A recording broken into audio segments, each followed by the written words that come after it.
2023 جب ترکی سے وہ ایگریمنٹ 100 سالہ ختم ہو جائے گا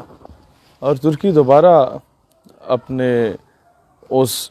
واپس اصل کی طرف جا پائے گا، جب خلافت کا نام لیا جا سکے گا، جب سلطنت عثمانیہ کی دوبارہ بنیاد رکھنے کے قابل ہونے شروع ہو چکا ہوگا، تو انگریزوں کے کتے نہلانے والے جو ہر ملک میں موجود ہیں، چاہے عرب ہو چاہے عجم ہو،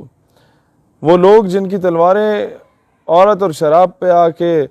بک چکی ہیں اور زنگ آلود ہو چکی ہیں، اب کشمیر برما فلسطین کے لیے نہیں اٹھتی، وہ غلیظ لوگ آج یہ نہیں چاہتے کہ ترکی یا امت مسلمہ ان ٹوٹیلٹی وہ متحد ہو، وہ منظم ہو،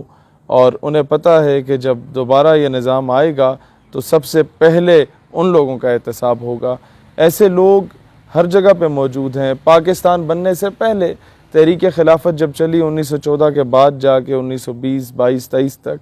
1857 کی جنگ آزادی میں دیکھ لیں کہ مسلمانوں کی صفوں میں جو کچھ غدار بیٹھے ہوتے تھے، جو انگریزوں کو جا کے خبریں دیا کرتے تھے، وہ لوگ جب مسلمان بری طرح سے کچل دیے گئے ان لوگوں کی مدد سے، خود کو مسلمان کہتے تھے، نمازیں بھی پڑھتے تھے وہ، لیکن اپنا ضمیر بیچ دیتے تھے۔ ہوتا کیا تھا کہ انگریز جب یہاں سے جانے لگا تو اس نے کہا کہ اب برصغیر کے خطے پہ اپنا اثر و رسوخ رکھنے کے لیے، بالخصوص جو پاکستان کا خطہ بننا ہے اس پہ اپنا اثر و رسوخ رکھنے کے لیے ہمیں یہ کرنا ہوگا کہ اپنے ٹاؤٹس جو ہمارے گھوڑے نہلاتے تھے، ہمارے کتے نہلاتے تھے، ان کو اس مقام پہ پہنچا دو کہ ان کی بات کی ویٹیج ہو۔ اب آپ یہ دیکھتے ہیں کہ غریب آدمی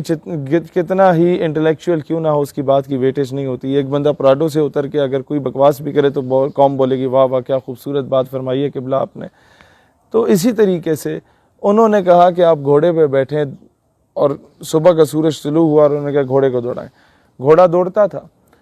مغرب تک، وہ گھوڑا جتنے بھی گاؤں کا سفر طے کرتا تھا، 40 ہو گئے، 50 ہو گئے، 80 گاؤں ہو گئے، وہاں جا کے سورج جب غروب ہوتا تھا وہاں گھوڑے کو روکا جاتا، اس بندے کے سر پہ دستار پہنائی جاتی اور کہا جاتا جتنا رقبہ تم نے طے کیا تم اس سب کے نواب ہو گئے۔ اور اس طریقے سے انگریزوں کے کتے نہلانے والے،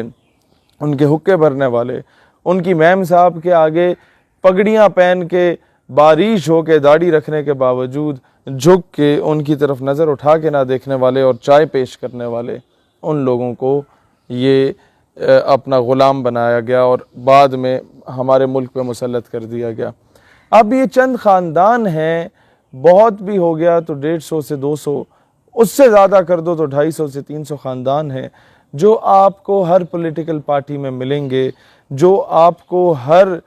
5 سال کے بعد ان کے قبلے کا رخ ایک جگہ سے دوسری جگہ تبدیل ہوتا ہے، اور اسی طریقے سے ہمارا عوام کا رخ ایک نواب سے دوسرے نواب تک تبدیل ہوتا ہے۔ ہمارے پاس کوئی تیسرا آپشن نہیں ہوتا، کیونکہ ایک عام آدمی کے پاس وسائل نہیں ہوتے۔ پھر یہی نواب وڈیرے تھے جن کے بچے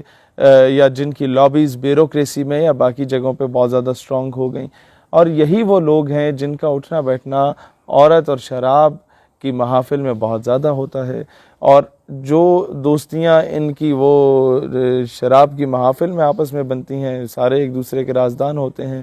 تو وہ سارے ایک دوسرے کے مشکل میں کام بھی آتے ہیں۔ انہیں پتہ ہوتا ہے کہ آج میں نے حرام توپی کی ہے اور آج میں قانون کی گرفت میں آ رہا ہوں، تو جس کے پاس بھی جاتے ہیں اگلا بندہ مدد کرتا ہے، کیونکہ وہ بھی کل کو یہ حرام توپی کر سکتا ہے اور وہ بھی قانون کی گرفت میں آ سکتا ہے۔ ایسے لوگ جب تک ہمارے اوپر مسلط رہیں گے، ناٹ اونلی پاکستانی، پوری امت مسلمہ کا یہ حال ہے کہ ایک قابل قدر حاکم وقت اگر ہوتا ہے تو اسے اس کا اپنا ہی بھتیجا قتل کر دیتا ہے، شہید کر دیتا ہے، اور اس بھتیجے کو اسے وہ سلطنت مل جاتی ہے۔ یہ میں نے اشارہ ایک ملک کی طرف کیا۔ اس کے علاوہ ماضی میں اگر دیکھا جائے تو 1857 کی جنگ آزادی میں ایک مجاہد کو مارنے کے 20 روپے دیے جاتے تھے مسلمانوں کو، اور اسی کے ساتھ ساتھ اگر آپ انگریز فوجوں کے خلاف جہاد کر رہے ہیں اور آپ کی کوئی بندہ مخبری کرتا ہے اور وہ آپ کو شہید کر دیتے ہیں انگریز آ کے،